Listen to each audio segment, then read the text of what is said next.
everybody. Thank you for tuning into my YouTube channel. Today, we're continuing with a series of questions and answers. A lot of you have been messaging me. You have a lot of questions and you want to know about things. So today, joining with me is Robert Clancy, the host of Mindset Reset Show. So he is the voice behind the camera.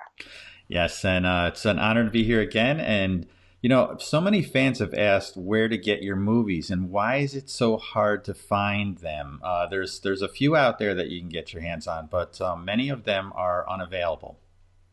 You know, uh, well, first of all, they've been shot. Some of them, like especially like the Hong Kong movies, were shot long, long time ago.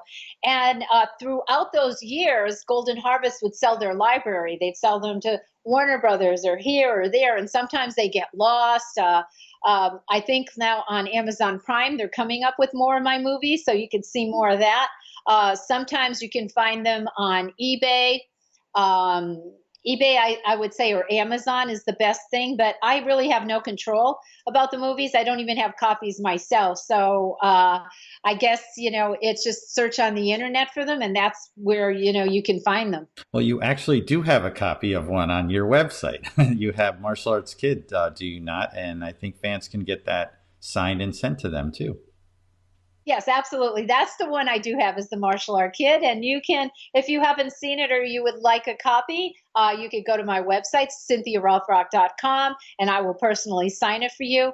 That's actually a great movie, especially if you're a martial artist, because there's a lot of real lessons in there and training. And also, if you have children or a school, it has such a good message about, bullying, how it's not accepted and bullies, shouldn't bully. So it has a great message as well. So if you like to pick that up, you can check that out on my website. Yeah, and several fans have asked about your favorite fight scene that you've done, and what would that be? Oh, well, I would say any of my fight scenes in Hong Kong are my favorite, but I think the one that I really like when I see it is Blonde Fury when I'm fighting on the net. Because that was so difficult. It doesn't look as difficult as it was, but trying to go in and out and land on those little ropes and getting rope burns, it was really an awesome fight scene. I mean, it took a while for us. I think we were shooting that for days, but I had rope burns all over, even though it went through my pants. And it was just a phenomenal scene, everybody fighting on that rope. And I think I like it because of the fact it was so challenging and so hard to do your moves on that. Yeah, is there a particular fight scene that you love from a movie that you weren't in?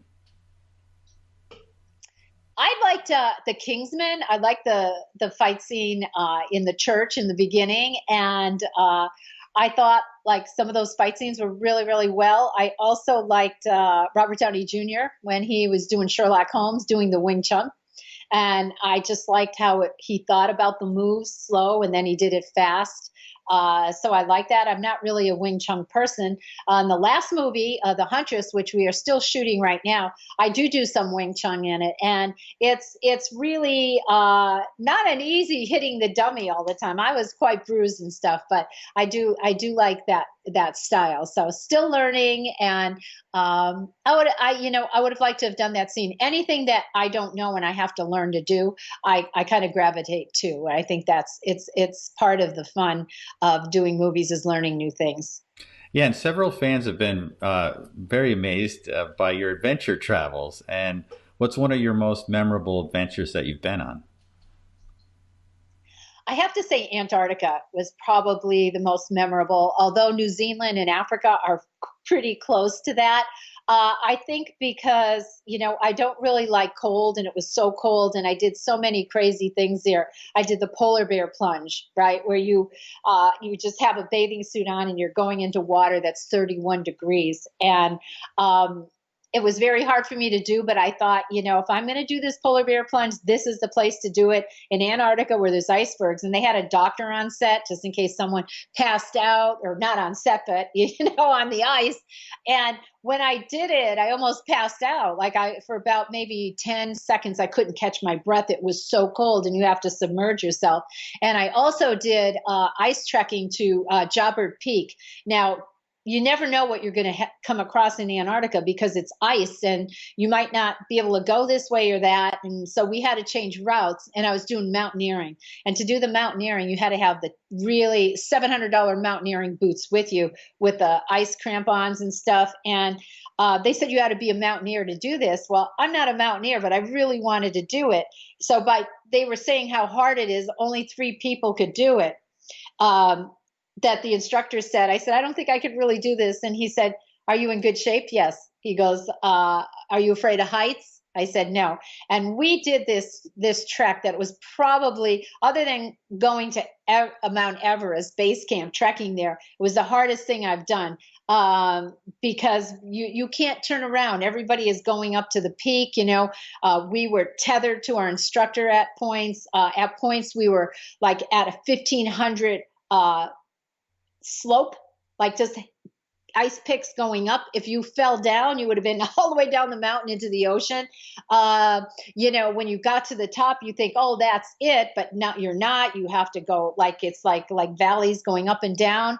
And the snowshoes, we went into snow up to our waist. So think about that, trying to climb out of that. It was really awesome. The end of the day, I was so exhausted. I can't believe I did it, but it was such an awesome experience to be in a place that nobody has ever been. Nobody has traveled.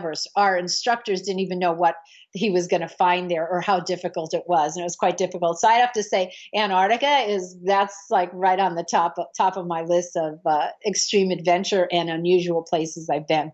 Yeah, is there any place that you haven't visited yet that you'd like to go?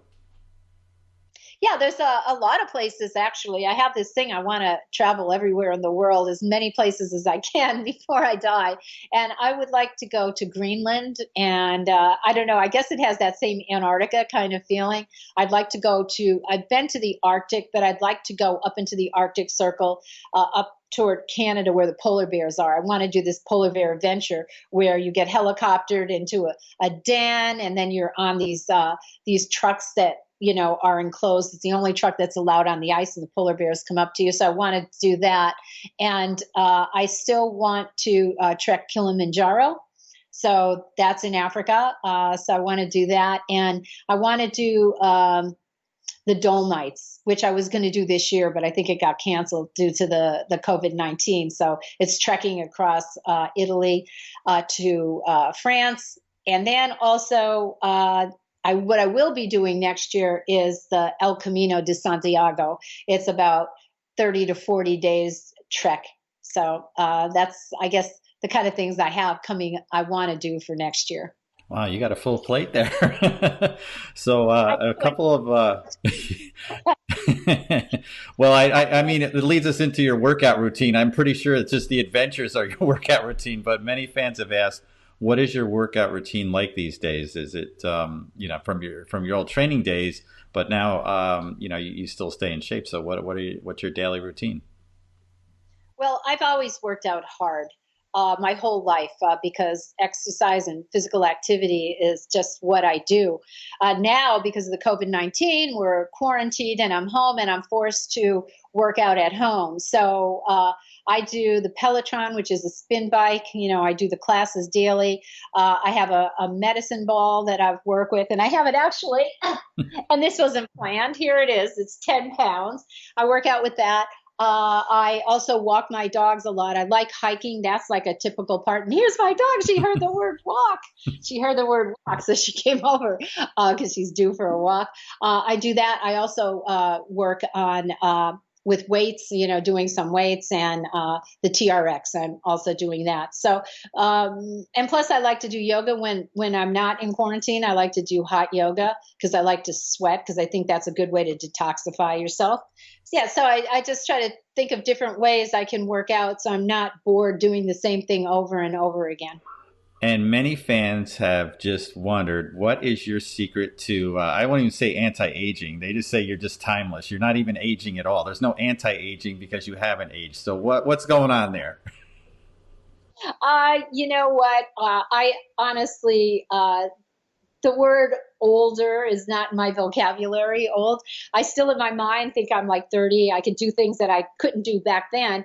So I think it's just, if you keep yourself in physical shape, good physical shape, and you also eat right. Not that I'm the greatest. I do like pizza and a glass of wine and my coffees, but I think the most important thing is your attitude. I know a lot of people that are much younger than me and can't do what I do, and because they'll go, "Oh yeah, I'm too old to do that," and I'll never say that. And I keep challenging myself. Um, I had a T-shirt on when I went did all this extreme adventure in New Zealand, and I forget. I think it said like fearless or something like that. But that's how I feel. Like face your fears. Don't be afraid to do things. And keep a positive attitude. If you're happy, you're going to look at. You're going to feel good. When you feel good, you look better. So that's kind of like what I live by, and I guess you would say keeps me young. Well, thank you again for this amazing time, and I'm sure the fans are all enjoying this. I know I enjoy this time with you and getting these insights. And as always, just really appreciate all the insight that you're providing. Okay, and I would say thank you guys. Thanks so much for the support for the YouTube channel. Now that I'm sitting home quarantined, I get to do a lot of videos. Hopefully, next year I'll be working and traveling a lot, and I'll be sharing my adventures with you again. But thank you so much for tuning in. Love you guys. And again, like if you have questions, just send them on, and I'm happy to answer them for you. Hi, this is Cynthia Rothrock. Thank you for watching my YouTube channel. And if you like the videos, please put a like on it and refer it to your friends.